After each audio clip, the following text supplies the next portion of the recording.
Welcome to our channel. Here we tell real stories. Enjoy the story. Let's get started. The silence of the countryside was shattered. Dozens of police cars, sirens wailing, descended upon a remote farm. The police were there to investigate the disappearance of a man last seen on the property.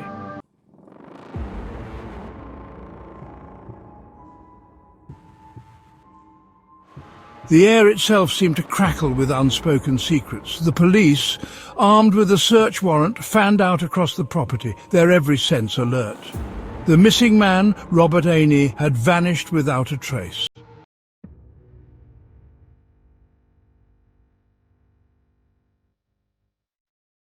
A seasoned officer stumbled upon something half hidden beneath a pile of rotting wood.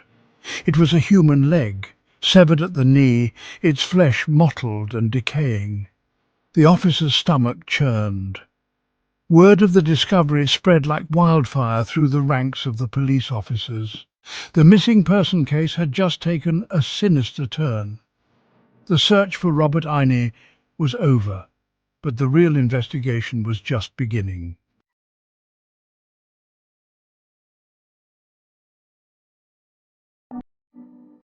The Ainey family was in turmoil. Robert, the patriarch, had vanished. His sons, their faces etched with worry, gathered at their father's last known residence, Susan Monica's farm. They called out for their father, their voices echoing through the stillness, their pleas met only by silence. Inside, they found his belongings untouched. Clothes neatly folded, tools meticulously arranged, his beloved dog whimpering softly.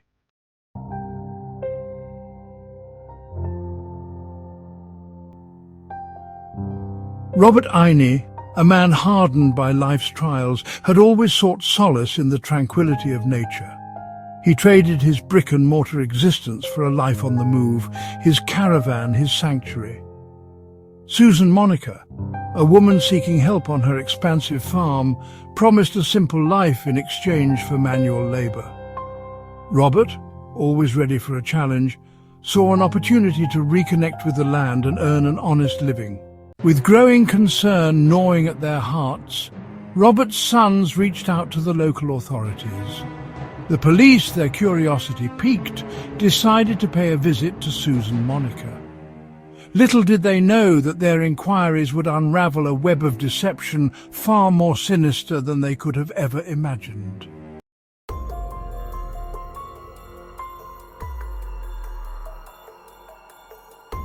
Susan Monica, a woman of weathered features and a steely gaze, greeted the officers with a disarming smile. She invited them into her cluttered farmhouse, the air thick with the scent of animals and something faintly metallic. She described Robert as a reliable worker, a solitary man who kept to himself. According to Susan, Robert had received a distressing phone call a few months back.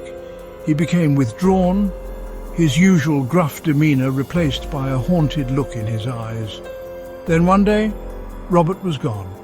Her story, though delivered with an air of sincerity, raised more questions than answers.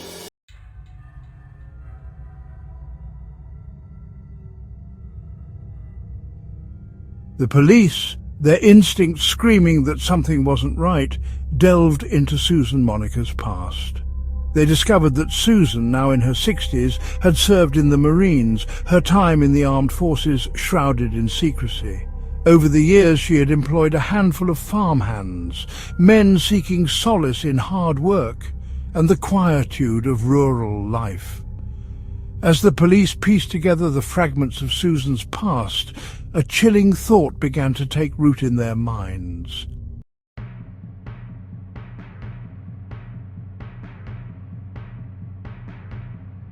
Armed with a warrant and a growing sense of unease, the police descended upon Susan Monica's farm once more. The place seemed to exude a palpable sense of dread, the silence broken only by the rustling of leaves and the distant grunting of pigs. The officers, their senses on high alert, moved cautiously through the property. The air hung heavy with the stench of decay, a putrid odour that clung to the back of their throats. They were looking for answers, for any trace of Robert Ainey. But what they found was something far more sinister.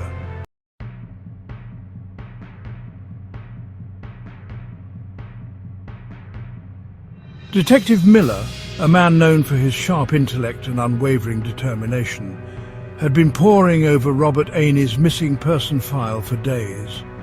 Robert Ainey, a simple man with a clean record, had vanished without a trace.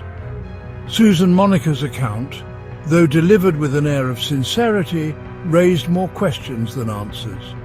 Miller decided to take a closer look at Susan Monica's past, and then, like a bolt of lightning, he found it. Robert Ainey, despite his simple lifestyle, had been a creature of habit. The only exception was a government-issued EBT card used for essential groceries. Detective Miller, his eyes glued to the security footage from a local Walmart, watched in disbelief as Susan Monica swiped Robert Ainey's EBT card across the reader. The date on the transaction was weeks after Robert's disappearance. Susan Monica had been using Robert Ainey's card after he had vanished. They were going back to the farm, this time with the knowledge that Susan Monica was hiding something sinister.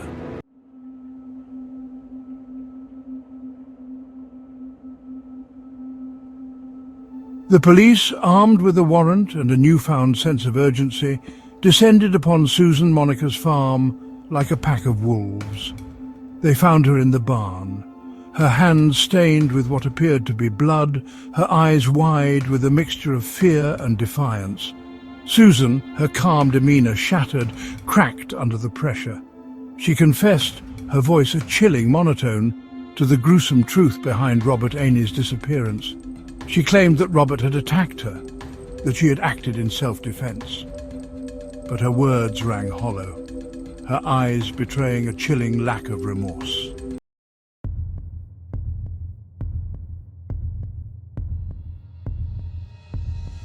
The officers, their stomachs churning at the sight and smell of Robert Ainey's remains, listened in stunned silence as Susan Monica, her voice devoid of emotion, recounted the details of her crime. She spoke of feeding Robert's body to her pigs, a gruesome method of disposal that spoke of a depravity that defied comprehension. She described the act with a chilling detachment, as if she were discussing the mundane details of feeding livestock. And as they dug deeper into the macabre history of Susan Monica's farm, they began to fear that Robert Ainey was not her first victim.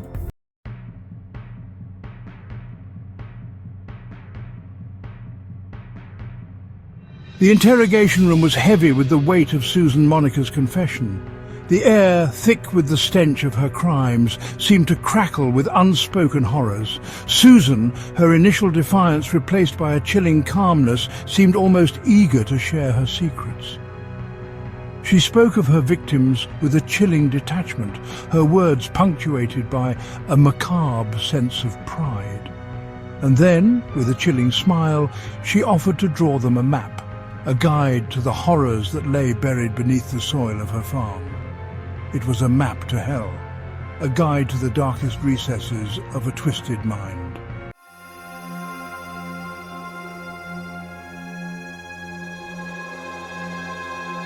The map led the detectives to a secluded corner of the farm, where the trees grew close together, their branches intertwined. The air was thick with the stench of decay. Following Susan's directions, they began to dig. The earth yielded to their shovels, revealing a shallow grave. As they brushed away the dirt, a gruesome sight greeted them. The skeletal remains of a man lay sprawled in the shallow grave. He had been buried hastily, his limbs contorted. His skull bore signs of blunt force trauma. This was no accidental death. This was murder. Susan identified the remains as Steve Dalasino, a farmhand who had disappeared a year before Robert Ainey's arrival. She claimed Steve had been stealing from her, that she had confronted him, and that things had gotten out of hand.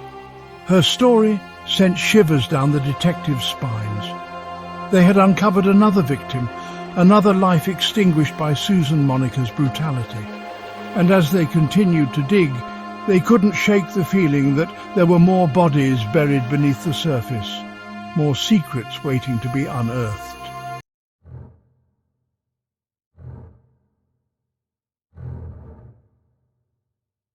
Susan Monica, her eyes devoid of remorse, recounted the details of Steve D'Alessino's murder with a chilling detachment. She spoke of luring him to the barn, of striking him down with a tire iron, of watching him die with a cold indifference. Her words, devoid of emotion, painted a picture of a woman who had embraced the darkness, who had crossed a line from which there was no return. She described feeding Steve's body to her pigs, her voice as casual as if she were discussing the disposal of kitchen scraps. The detectives, their faces pale with a mixture of horror and fascination, listened intently, their pens scribbling furiously across their notepads.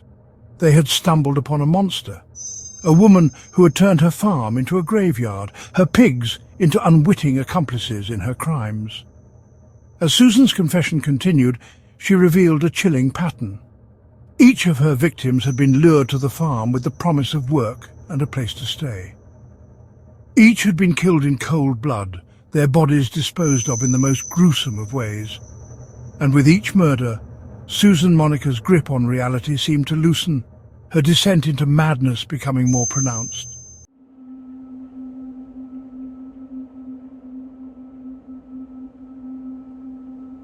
The detectives, their minds reeling from the horrors they had unearthed, struggled to comprehend the depths of Susan Monica's depravity. She had killed not out of passion or rage, but with a cold, calculated brutality that defied explanation. Her motive, if one could call it that, seemed to stem from a warped sense of justice, a twisted belief that she was above the law, that she had the right to decide who lived and who died. She spoke of her victims with a chilling detachment, as if they were nothing more than inconveniences, obstacles to be removed from her path. The detectives, their own humanity tested by the horrors they had witnessed, couldn't shake the feeling that they were dealing with a psychopath, a woman whose soul had been consumed by darkness. And as they continued to delve into the twisted labyrinth of Susan Monica's mind, they began to fear that her reign of terror was far from over.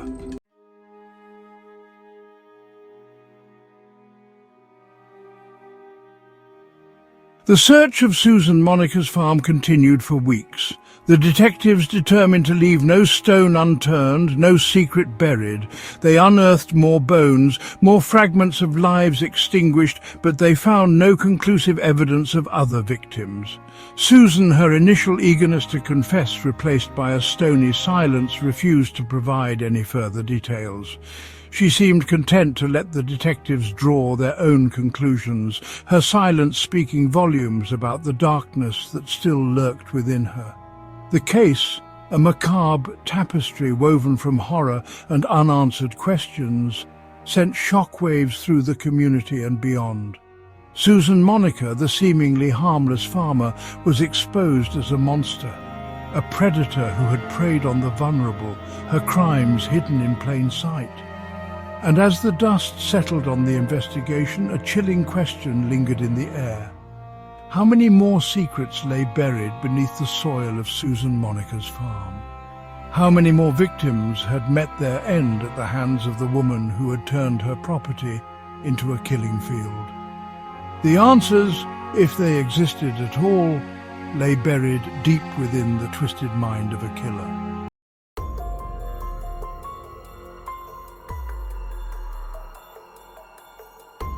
The air hung heavy over Susan Monica's farm, thick with the stench of decay and the grim knowledge of the horrors unearthed.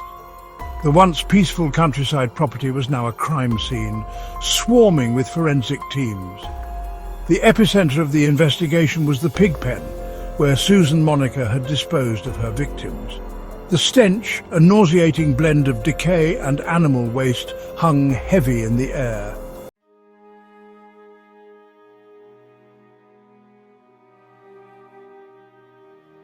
Days turned into weeks, the excavation a slow, painstaking process. The backhoe, its mechanical arm a grim reaper in the fading light, continued to carve into the earth, uncovering a horrifying inventory of human remains. Skulls, Their empty sockets staring blindly at the unforgiving sky were carefully lifted from the dirt, their teeth clenched in silent screams. Femurs, ribs and vertebrae, their once smooth surfaces roughened by time and the gnawing of animals, were laid out on tarps, a macabre jigsaw puzzle awaiting assembly. The forensic anthropologists worked tirelessly, their faces etched with a mixture of scientific detachment and quiet horror, as they sought to identify the remains, to give a name to the forgotten souls who had met their end in this place of nightmares. The detectives, their initial horror hardening into a grim determination, meticulously documented every discovery, their notebooks filling with gruesome details and chilling observations. The farm, once a symbol of rural tranquility, was now a charnel house, its secrets laid bare under the unforgiving gaze of the law. Each bone, each tooth, each scrap of fabric was a testament to the brutality that had unfolded on Susan Monica's farm, a silent scream for justice that echoed through the years.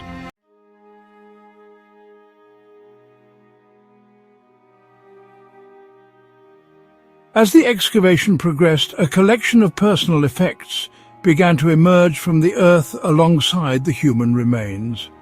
A tarnished silver locket, its inscription worn away by time, spoke of a life loved and lost. A man's leather wallet, its contents scattered and decayed, contained a faded photograph of a young woman and a child, their smiles a heartbreaking reminder of the families shattered by Susan Monica's crimes.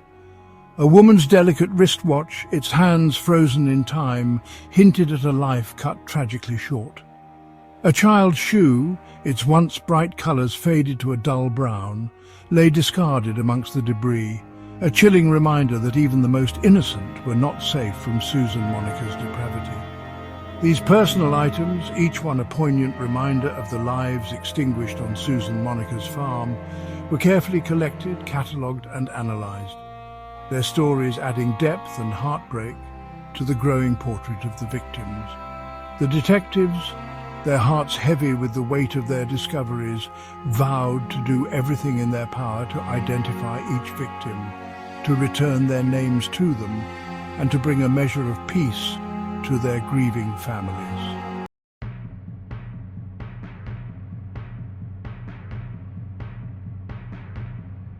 Despite the gruesome discoveries, a chilling question lingered. Where were the rest of the victims? Susan Monica's confession alluded to at least 17 other souls who had met their end on her property. Detectives scoured every inch of the property, extending their search beyond the pigpen to the surrounding woods and fields. They employed cadaver dogs, but their efforts proved fruitless. The ground offered no further clues. The woods held their secrets close. Susan Monica refused to offer any further assistance. The missing victims became a haunting presence on the farm. The detectives were left with the unsettling feeling that they had only scratched the surface.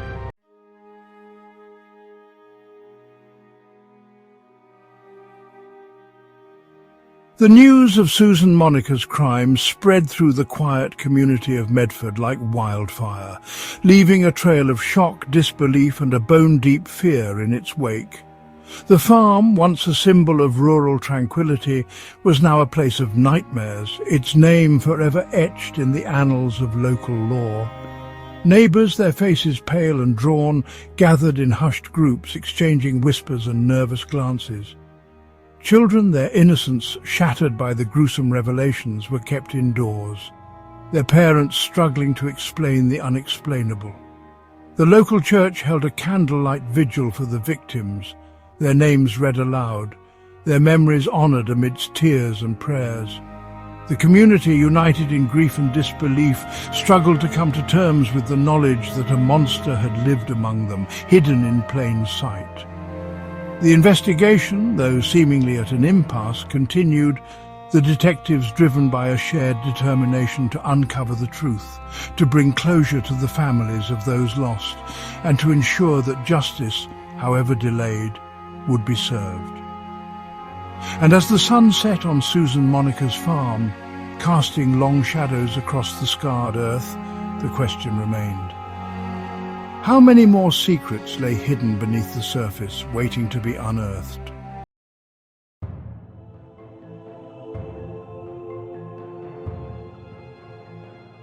The courtroom, usually a stage for legal maneuvering and measured arguments, crackled with an undercurrent of anticipation and dread. Susan Monica, her once steely gaze now subdued, sat at the defendant's table, her fate hanging in the balance. The weight of her crimes, the lives she had taken, the families she had shattered, pressed down on the proceedings like a physical presence. The prosecution, their faces etched with a grim determination, laid out their case with methodical precision.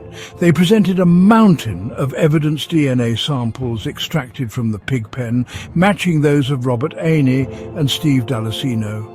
The damning security footage of Susan Monica using Robert's EBT card. The personal belongings of the victims unearthed from their shallow graves. Each piece of evidence, meticulously documented and displayed, added another brushstroke to the horrifying portrait of Susan Monica, the seemingly ordinary farmer who had harboured a monstrous secret. The jury, their faces a mixture of horror and revulsion, listened intently, their eyes darting between the evidence presented and the woman on trial. They had heard the whispers, the rumours that had swirled around Susan Monica for years.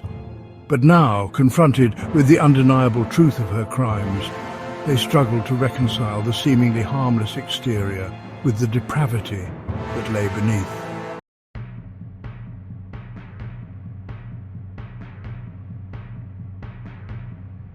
The prosecution, their case seemingly airtight, played their trump card. Jordan Farris, a former cellmate of Susan Monica, took the stand.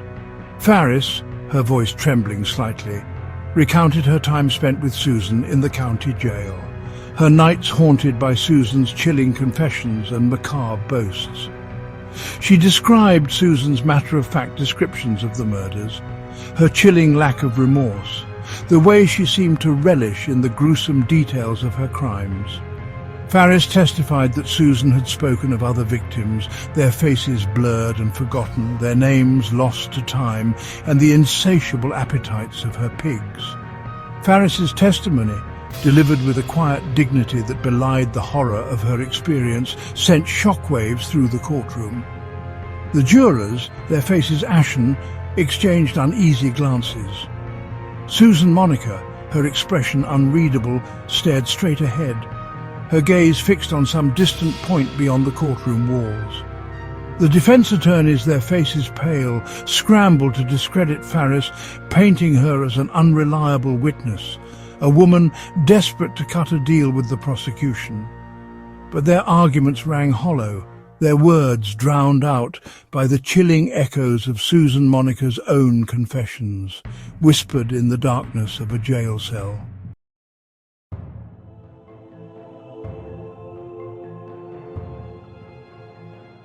Section 3. Unmasking Evil, the prosecution's case. The prosecution painted Susan Monica as a cold, calculating predator, luring victims with promises of work. They argued her crimes stemmed from a deep-seated darkness, a thirst for power and control. The meticulous nature of her crimes showed a seasoned killer, not a panicked amateur. The courtroom was silent, the air thick with the weight of accusation.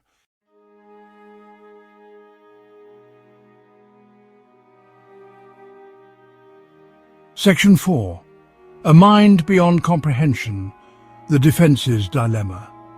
The defense attorneys, facing an uphill battle against a mountain of evidence and the chilling testimony of Jordan Farris, struggled to construct a defense for their client. They couldn't deny the murders, the evidence was too overwhelming, but they could try to mitigate Susan Monica's culpability, to paint her as a woman driven to desperate measures by circumstances beyond her control. They argued that Susan, a solitary woman living in a remote area, had been the victim of circumstance, preyed upon by transient men who sought to take advantage of her perceived vulnerability. They painted a picture of a woman living in constant fear, her actions driven by a desperate need to protect herself, her property, her way of life. But their arguments, however well-intentioned, rang hollow in the face of the overwhelming evidence. The jurors, their faces etched with skepticism, struggled to reconcile the image of a frail, vulnerable woman with the cold, calculating killer who had confessed to such heinous crimes.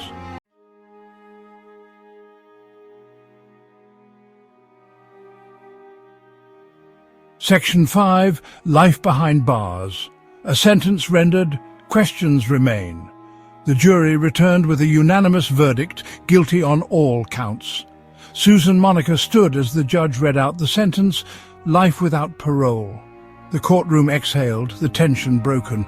Justice had been served, but questions lingered. How many more victims lay buried beneath her farm? The answer locked away in her mind, a secret she would take to her grave.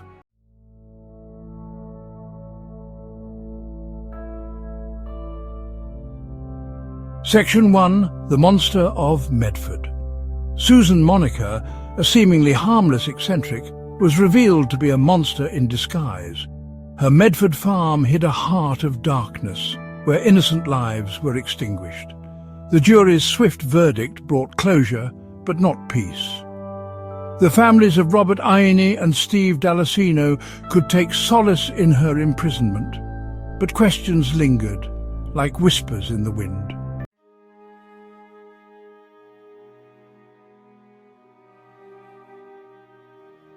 Section 2. Lingering Shadows. The trial was over, but the shadow of Susan Monica's crimes loomed over Medford. The farm, once beautiful, now stood abandoned, a chilling reminder of horrors. Locals, fearful and curious, whispered as they passed the eerie property. Stories grew more gruesome, turning Susan Monica into a chilling legend. Families of victims struggled to rebuild, their hearts marked by loss. And what of the missing victims, their fates a haunting mystery?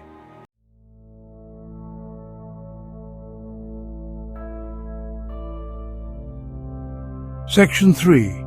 A Legacy of Horror. The case of Susan Monica, the monster of Medford, served as a chilling reminder that evil often wears a human face, that the most ordinary of exteriors can conceal the darkest of hearts. It forced people to confront the uncomfortable truth that monsters do not always lurk in the shadows, but sometimes walk among us, their true nature hidden beneath a veneer of normalcy. The investigation, though officially closed, left a legacy of unanswered questions, of whispers and speculation that would continue to haunt the community of Medford for years to come. The farm, its fields lying fallow, its buildings slowly crumbling back into the earth, stood as a silent testament to the horrors that had unfolded there, a grim reminder that some wounds, some secrets, never truly heal. The story of Susan Monica, the monster of Medford, is a story of betrayal, of madness, and of the enduring power of evil to touch even the most idyllic of settings. It is a story that will continue to be told, its details passed down through generations, a chilling reminder that sometimes the most terrifying monsters are the ones we least expect.